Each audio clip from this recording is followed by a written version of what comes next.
O coletivo Cultura Plural apresenta Literatura de Cordel.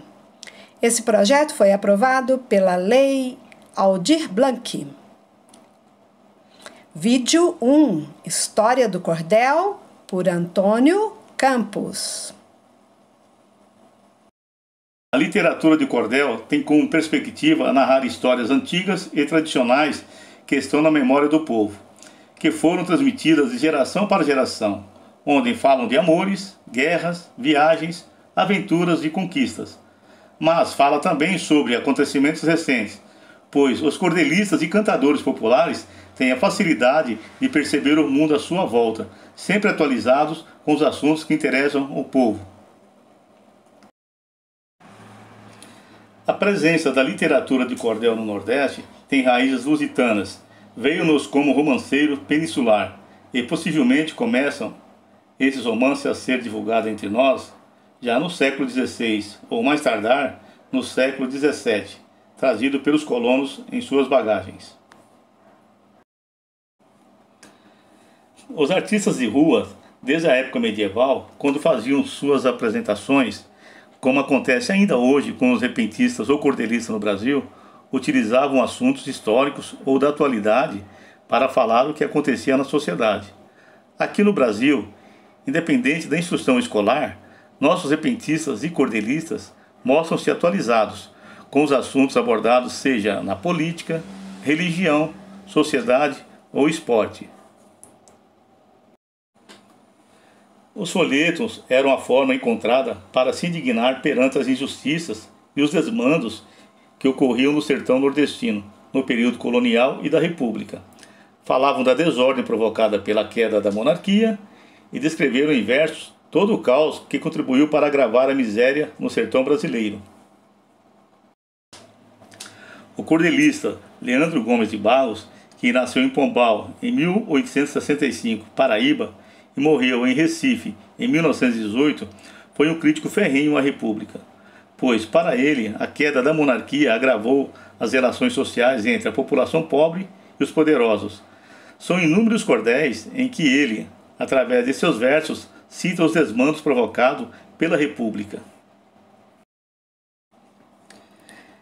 Entre esses cordéis encontramos um pau com formiga, que fala sobre a consequência da queda da monarquia.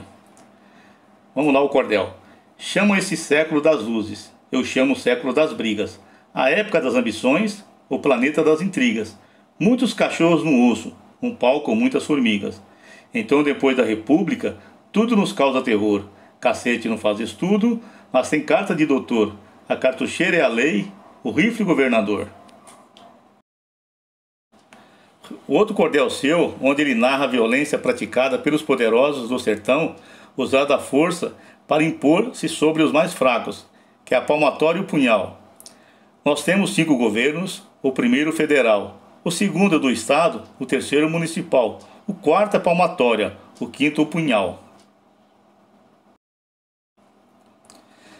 A vida dos bandidos do cangaço é retratada através dos folhetos dos cordéis, onde eram exaltados por alguns cordelistas como verdadeiros heróis do povo do sertão, por intimidar os coronéis que abusavam dos mais fracos. No entanto, haviam outros cordelistas que tratavam esses cangaceiros como escória, que usavam a violência para saquear e praticar todo tipo de abuso perante a população onde eles atacavam.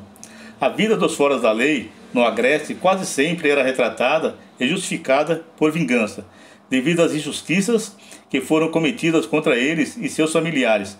Falava principalmente sobre honra, onde a família havia sido humilhada ou até morta. A idolatria ao culto da figura do cangaceiro despertava no povo a esperança, como se fosse uma força psicológica que alimentava a fé do povo sofrido do sertão. A valentia destemida inspirava a luta e ajudava a aliviar o sofrimento. Ao longo do tempo, foi criando a lenda sobre esses heróis fora da lei.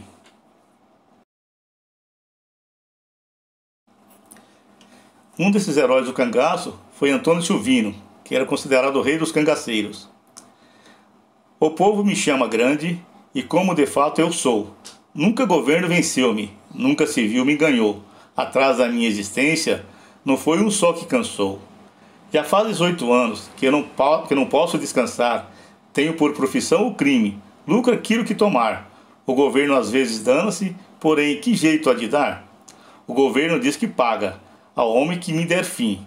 Porém, por todo o dinheiro, quem se atreve a vir a mim? Não há um só que se atreva a ganhar dinheiro assim. Mesmo sem nenhum conhecimento histórico, essas façanhas se assemelhavam aos guerreiros sem lei que faziam histórias pelo mundo, entre outros povos, através dos folhetos que chegaram ao Nordeste brasileiro. Os cordelistas associavam os homens valentes do Nordeste como se fossem heróis dos folhetos europeus. Assim criam-se os mitos, personificando a imagem dos homens lutadores, onde são exaltados nas vozes dos cantadores. Heróis que andam armados ou até mesmo as proezas dos vaqueiros, que se destacam por suas habilidades na lida e no domínio do gado. São vistos como destemidos e corajosos. Somando-se a isso as recriações poéticas sobre Carlos Magno, 12 pares da França, que chegou no Brasil vindo de Portugal em meados do século XIX, ajudou a formar um arquétipo do herói sertanejo. A Batalha de Oliveiros, com Ferrabras, inspirou Leandro Gomes de Barros nos pares da França, identificando algumas qualidades que se assemelham com a comunidade nordestina.